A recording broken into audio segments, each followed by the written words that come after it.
So for those of you that have watched my F1 Manager series, the first question is, where is Season 3? We've not got long left, and unfortunately what I've decided is I'm not going to pursue Season 3. We just don't have enough time to fit every race in with the amount of time that I will have to give, and I don't want to be rushing things, anything like that. So we've kind of showcased the mod, the 1991 mod, very well. We showed off what it's capable of, and I know from the comments there's a few people that gave it a go as well. Got a lot further than me, had a lot more time for it, and I'm glad you guys enjoyed that and I could do that for you.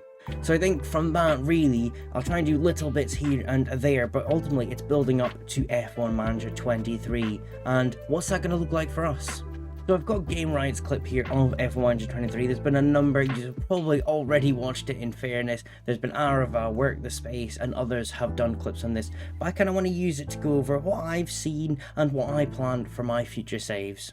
So what I'm hoping is that I'm going to maybe do a kind of spin the wheel for our season, and that's going to include, picking a team and then picking a driver that we're going to aim to have and also then build into a world champion. That is what I kind of want to set ourselves. Don't want to just do a standard series. So for example, it could be Alpine, and the goal is to get let's go with Nick De Vries, a world champion in Alpine. That's something I'd like to give a go. Whether you guys think that's of interest, I'm not sure.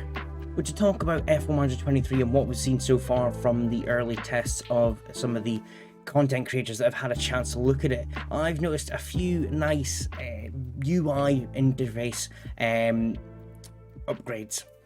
First thing to stand out is the icons and what they fit into the boxes. It works a lot better. There's actually a bit more detail in the pace, fuel, and ERS, and even to the extent the top right corner, the different tabs. I'm pretty sure the flag didn't look like that. It's such small details that they've managed to improve, and even the deployment tab just above the camera here is just that little bit different. It gives you a bit more information in a short form, which is what's needed. I found in F1 Manager 22, you're having to scroll through tabs to get good information.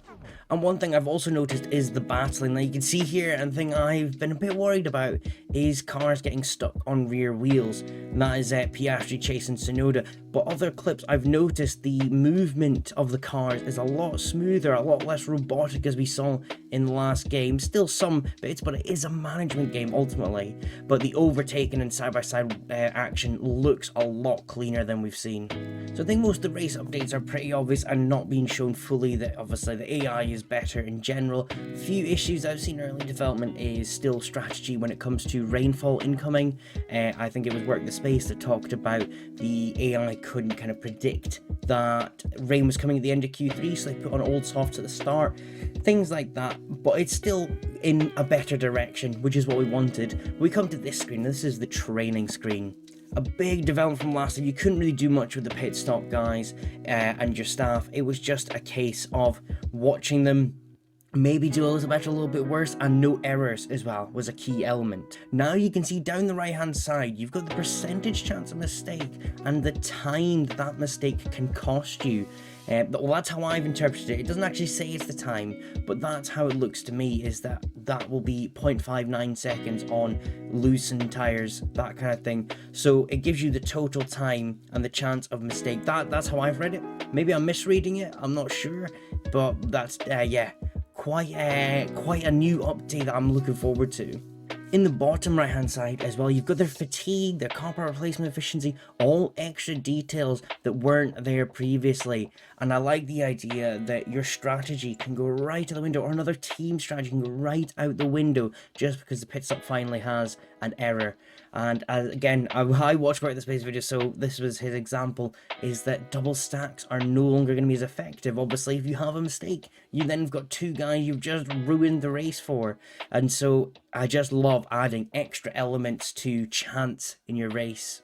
I think one of the biggest things, apart from switching teams, which we know is now in there, that's been requested, is F2 and F3. Now, we are getting heavily closer to being able to manage there, but this is a big step forward. The fact that we can see the simulated F2, F3 sessions, and I honestly, when they first mentioned it, thought it was going to be just the race, but it's every practice session, every sprint, every qualifying, and this affects their rating. Will they lose or will they gain rating based on where they finish? So if a driver in F2 just starts outperforming performing, why you'd expect his rating is going to go up and up quickly, and maybe you want to sign him as a reserve driver because you've just seen how much potential he has. It really adds a great dynamic to it. I play a lot of Football Manager on top of F1 Manager, and I love being able to choose players and drivers based on form, not just their ability. Obviously, form isn't everything, ability isn't everything, so if you can get the two together, which you do now get with this, I don't know how to describe it, more satisfying to be able to pick that right driver, and then when they turn out to be amazing because of the way you picked them, it just adds that satisfying thing that you know you're good at the game. So here's the snippet of the F2 screen then at Bahrain, and I wanted to point out the one thing that I actually find I will look at quite a bit is the difference in their finishing time. So you can see that Maloney was 2.5 seconds behind Doohan, but that's the kind of thing I'd actually look for. I love the idea and, you know, to picture how close the battle was. 2.5 seconds in F2 is not much at all, so I'd love to think about how good their battle was. And again, another thing that would base my judgment, you know, maybe, you know, Zayn Maloney hasn't won, but he gained a place and he finished 2.5 seconds behind. Could it have been just misfortune, sorry, that he didn't get that first place? So all the things that will make at least me personally factor into how I pick a driver. Believe me when I say I know the way I'm describing it and the way I would choose things is not going to be the same as everyone, but I want to give you guys an insight into how I think and what is going to excite me about this new game. And just very briefly on contracts, another thing that was really requested and is finally here is start dates to the contract. Yes, you can switch them immediately, as we've seen Toro Rosso and Red Bull do it there, guys, but you can get it started at the end of a season when you know that driver's finished their contract, or it could just be the fact that obviously it's a bit interruptive to move drivers, get them to deal with engineers that quickly in the season, and can affect them in a negative way.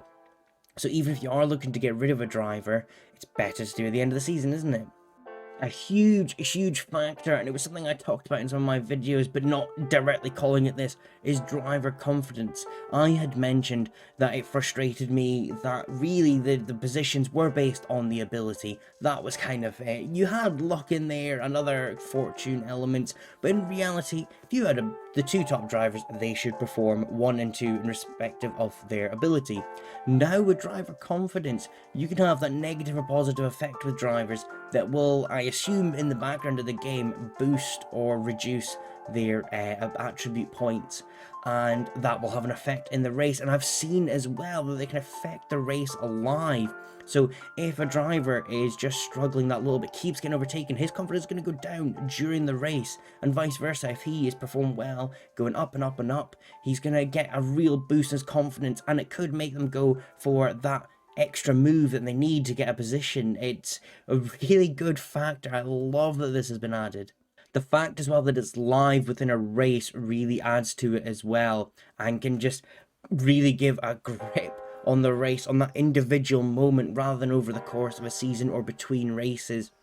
And I'm hoping as well that it's covered in other AI teams, even though you may not be able to see it. I hope that they have that issue as well of driver confidence. I would imagine so, but I've not seen confirmation of that. An example of things that would be need to use in such small margins to not affect driver confidence, for example, holding other cars back. You know, we know that's an ability that for your teammates to do. You can ask them to hold up traffic, but then they're going to eventually get overtaken. You know, you can't do that for so long, and that's going to affect them, and then mistakes will happen because that can be an effect of low confidence. Again, it's just more elements, more dynamics, more things that can happen in the race to make it fluid and just more active and live. Now, one thing I don't think's actually been mentioned in many videos, because again, it's the small things I'm looking at. Maybe that's just the weirdo in me. But if you look at the right hand side of the screen, this is your car performance upgrades when you're developing a new part. Rather than it just being the new number, they've actually added what the difference is, and I think it could have been added with the new number, but I think it just makes it a bit cleaner and a bit easier to take in at first. Obviously it was highlighted blue, you could see it was an improvement, and you could go through it and work it out. It's obviously not a drastic change in numbers, so mathematically you're not doing much to work out how much you've gone up by, but it's just a bit I don't know, it's the processing of that information. You know, at a glance, it's easier to go, oh, 0.05 up, rather than going, right, that's 37.1, that's 30.3. You can see it's more, but you don't really think about if it's a lot more. Maybe that's just me, but that's kind of how I took it in. I kind of went, oh yeah, it's an upgrade. There we go, good. But now that we've got I keep going to point over here because it's on my screen over here. Now that we've got a more visual upgrade screen, I can see in a quick glance, right, those are the elements that have been upgraded by how much. I think that's another win personally. I think that just keeps the UI very smooth and a lot more less clunky. Just for a last bit, I've actually gone to work the Spaces video again, because if you have a look at this angle, and he didn't mention it, I was surprised, maybe just him wasn't that important, but this is a helmet cam view. So we've got new cameras, and I've not really seen that mentioned at all. Now, when it's real F1, I do find the helmet cam can be a bit frustrating because obviously they're bouncing around, you're not really seeing much, but it's quite an insight into what the driver is feeling. And I just think there's a lovely element as a random camera that you could change to in the cinematic mode. And in fact, as you can see from here, it's an additional camera at the bottom, so you could permanently fix yourself into this seat. And I just think, whoa, you'd be taking in so much more seeing it from what the driver sees. And if I play it along a bit, I'm pretty sure, and you'll notice this, the driver helmet does follow the apex as he's coming up. This is coming up to the swimming pool section in Monaco. Yeah, you can see the head turn there. That to me is absolutely astonishing. I love that. That is another small element that I will just bring me into the race a lot more. I'm watching what my driver is watching. So for those of you that were really looking forward to Season 3 as much as I was, I apologise. I know I just didn't get the time. I knew I was going to have to do 2-3 races a week, and after a week or so I'd only managed one. I kind of knew it was getting to that stage where I wouldn't, but now we can just have a little break from that and get ourselves ready for it. I'm hoping to post a video on the day of launch to start our kind of career. As I said, we're going to do some spin the wheels. We're going to pick from a few teams, and then we're going to pick a driver to make a world champion. Now, one thing I asked you guys, if you've gotten to this point in the video, do you want me to just include F1 drivers in that list, or would you like me to put F2 and F3 drivers in that wheel spin, and we'll just see who we can get? I'd love to hear your opinion on that. You know, I want you guys to be as involved in that series as always. I think you guys helped me a little bit with development in the 91 mod, and that I would love that. If there's anything else you guys would like me to cover in a video, let me know down below. Happy to discuss anything else. It'd be great to kind of have a look at something maybe you guys wanted to know more specifically that I can do a quick video on. But if you have got to this point, you've finished hearing me ramble about the new game and you enjoyed it, make sure to like. I'd appreciate it. Obviously, the following has grown so much. We were not, I think we were on about 50 followers at the end of last year, up to 135 now as I've made this video. I didn't expect to get any support like that, and I see so many regular guys commenting below on the races. It's been phenomenal to take you on this journey with me. Obviously, to remember, if you want to see additional content that's not F1 Manager related, I do stream kind of network type style games with friends. And always great to hear from you guys. So I will stop now. Thank you guys so much for watching, and until next time, take care.